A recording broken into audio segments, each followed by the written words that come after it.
What's up guys, Tom here from the Football Boots team, and today I have a very exciting video for you guys at home. We're going to be creating my ultimate 2020 kit bag. So we're going to be putting the absolute best of everything that Ultra Football has to offer into this bag, and obviously there's one place we've got to start, and that's the bag itself. So we've got a bit of a range here at Ultra Football, but I'm going to choose this bag right here, the Nike bag, and it has that hard shell bottom as well, so that's going to be very important when looking after our boots. Like I said, we're going to be picking out everything that Ultra Football has to offer. It's including 3 pairs of boots, we're going to be getting kits, we're going to be getting shimmies, we're going to be getting all of it, so stay tuned to see what I put in my 2020 kit bag. Alright, so we've decided on the bag, and now it's time to talk about your team wear kit that you're going to be wearing. Now obviously I'm not putting this bag together for a specific team, so I'm not going to have my own team's kit in there. It's something you guys at home will definitely want to remember. However, if you turn up game day without your kit, you're in big trouble.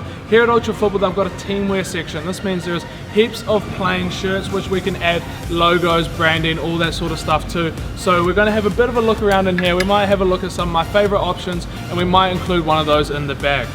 Alright, so it's time to talk what I personally think is one of the most underrated things to keep in your kit bag, and we're talking socks. Now for me personally, I don't wear the full length team socks. I like to cut my socks. Now here at Ultra they have 2 different types of grip socks. They've got tape design grip socks, and then they've got Jocker grip socks. And now both of these will definitely do the job. Grip socks just give you that extra little bit of stability in the boot, and it gives you that maximized performance and responsiveness as well. So when you're sorting out your kit bag, obviously you can't just be thinking about what you need for the match day itself. You've also got to think about training. So personally, I always enjoy training in a team's jersey that I support. So I'm going to be having a rifle through all the jersey kits that we have down here in store at Ultra, and I'm going to be picking out one to put in my kit bag, so stay tuned to find out just what kit I choose. There's a lot of goodies down here. So when we're talking about the ultimate kit bag, obviously you can't just be thinking about game time. You got to think about pre-match and post-match as well. And one of the most important things for me pre-match is my footwear. So I'm a big fan of casual shoes, and I'm rocking on my feet at the moment the Nike React 270s. These would be my pre-game shoes at the moment. They're so comfortable on feet, but obviously there are lots of other options as well you can go with before you head out onto the field. So you obviously can't play the game of football without a football itself. I'm loving the look of the Uniforia ball that we got for the Euros from Adidas. I'm thinking that it's looking so cool. But obviously it's super important to have a good football in your kit bag for if you're heading down to the pitch to train, or even to play. You might be in charge of bringing your team's match ball. Alright, so it's time to talk about a necessity you need before you're allowed to step on that pitch. Obviously everybody needs shin pads to be allowed to play.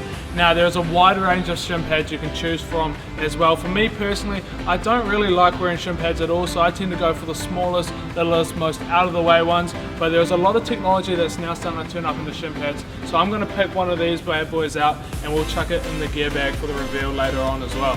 So it's time to talk about the main event, one of the biggest decisions you'll ever have to make for what to include into your kit bag, and it's time to talk boots.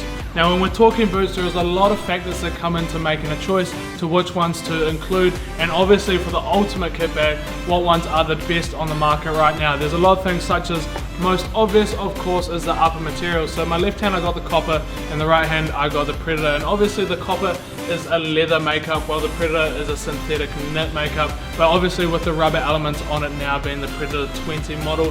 So there's a lot to think about and a lot to choose from when you're talking football boots. Obviously colorway as well. We're going to jump over to the Nike section. We'll talk a little bit more in depth about what other factors are included when you're picking your boots, but I'm going to be picking out 2 pairs of boots, probably a pair of indoors as well that I'm going to be including in this bag, so stay tuned for that.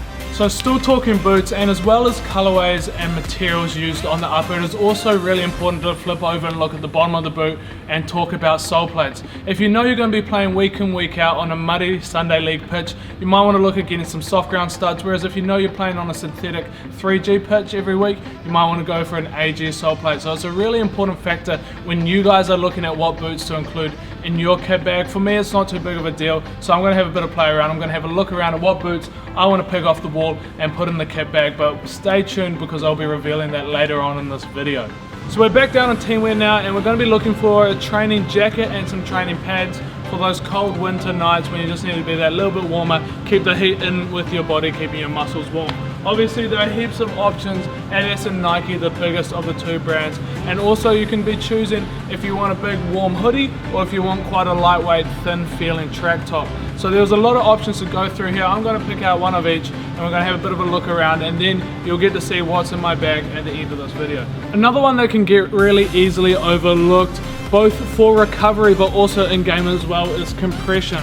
Now, a lot of people think compression is there to keep you warm. That's not the case. It's to help your muscles and reduce that lactic acid buildup in your legs or in your arms and your core, all that sort of thing. It also does help you to stay a little bit warmer, but the main reason for it is that compression purpose. So we've got some Ultra Football compression shorts here. These are definitely going to be making it into the ultimate kit bag. So I touched on pre and post game before with the casual shoes. This is another one, but this is mainly for in those locker rooms, in the showers. Of course you need a handy pair of slides, just a super comfortable shoe to slip on after your game or even before your game when you're walking around. So here we are guys, it is time. I'm down on the pitch now and it's time to dive into the ultimate kit bag of 2020. Before I go into the bag, I'm going to talk about the ball I've picked out. You might have guessed it from me talking out there on the floor, but I've picked the Adidas Uniforia ball. I cannot get over how nice this ball is to play with on your feet. Of course, FIFA quality approved. First thing I'm going to start with is socks. So I said before that I'm a big fan of grip socks. So what I've chosen is I've gone with a pair of tape design socks here in my bag. So the club will supply me with whatever the standard over the knee sock is, and I'm going to cut those and then I'm going to wear my tape design socks underneath just to give me that extra level of responsiveness and performance that I need. Now as we dive further in, what goes on with socks but of course shin pads. So I've got Nike Mercurial Light Super Lock shin pads here. Now I've gone a bit outrageous, I've gone pink.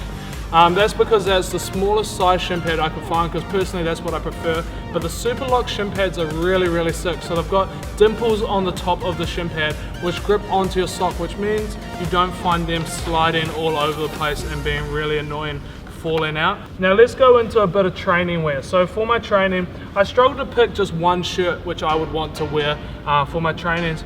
I've gone with the Barcelona third kit. Now, I reckon Nike absolutely smashed all of their club third kits this year. They hit them out of the park. That old school Nike logo is one of my favorite touches on any of the jerseys. The other jersey I did pick up is one from Adidas, and we're looking at the Japan authentic home jersey. So this is the exact jersey that the Japanese players will be wearing on the pitch when they play, and I think this kit is so good. It just pops so much. I can't wait to see it on the pitch. Now, sticking with the theme of apparel, I'm going to talk a bit about a tracksuit now. Now, training jacket, I've just gone with a Nike drill top. Honestly, you cannot go wrong with these. A bit of a safe one there, and then obviously to go along with that one, I've gone for some Nike Tech pants as well. Simple as, again, just stayed black, stayed safe, but that will get me through those cold training sessions when I need a little bit extra. Now, this pair of boots is a very recent addition, but honestly it is now one of the best boots on the market, and I don't say that lightly. I'm talking about the Puma Future 5.1 lows in that Spark Pack. Now for me the colorway isn't quite it. If you give me these in a blackout, honestly I'll be in love. But this upper, if you have not tried out the Puma Future 5.1s, it is absolutely incredible. It's the closest thing we've had to the OG Hypervenom 1 upper in a long time, which is widely renowned as one of the best uppers ever made. I'm a super big fan of this exposed Evo knit. I can't talk highly about them enough. Try these on your feet. If you're around, get down to Ultra Football and try out a pair of the Puma Future 5.1s. They're my first boot. Of course the low cut, because I prefer that over the collar. They are an incredible boot. After I'm taking those off my feet though and I'm getting into the locker room, I want to put something really comfortable on, and I've just picked a pair of really safe black and white Adidas slides. Now these I'll be wearing around the locker room, like I said, maybe before game with my socks already on so my grip socks aren't getting dirty on the ground, but then also after game as well when I'm in the showers and I just want a bit of comfort on my feet. Those will be my go-to. Honestly, do not look past a pair of slides in your bag. They are a major key. And then also I'm going with compression. Now I personally don't really like wearing compression while I play, but I do understand just how important it is for recovery, getting rid of that lactic acid. So I've got a pair of the Ultra Football compression shorts there. Again, gone boring in the black, that's just who I am. But now let's take a look at the indoor shoes I've chosen. Now, I do play a lot of futsal, so I'm really biased when it comes to indoor. A few honorable mentions around the Phantom Vision 2 Pros. They're a really nice shoe, but here I've got the Lunargados. Now honestly, Lunargados is one of the best futsal shoes ever made. They've got a leather toe box, super lightweight around the heel, and super soft Lunarlon cushioning as well. So honestly, you cannot go wrong. I'd even recommend these if you just want to wear them around. And obviously, as you can tell, we've got one more pair of boots to go. And these boots are the newest, most craziest boots out on the market. You might be able to guess just by me saying that. I'll pull the bag out, and if you can't guess now, there is something wrong. We're talking about the Adidas Predator 20s in that Mutator pack. And now it is the classic red, white, and black of the Predator of Adidas. And these boots, trust me guys, these are unbelievable. There's 406 spikes on the upper, and the amount of grip that you get on the ball is like nothing else. So those are my last pair of boots in my 2020 Ultimate Kit Bag. Now, you guys at home, let me know if you think I've missed anything out of the 2020 Ultimate Kit Bag. But without further ado, thank you very much for watching this video. I hope you enjoyed it, and I'll see you on the next one.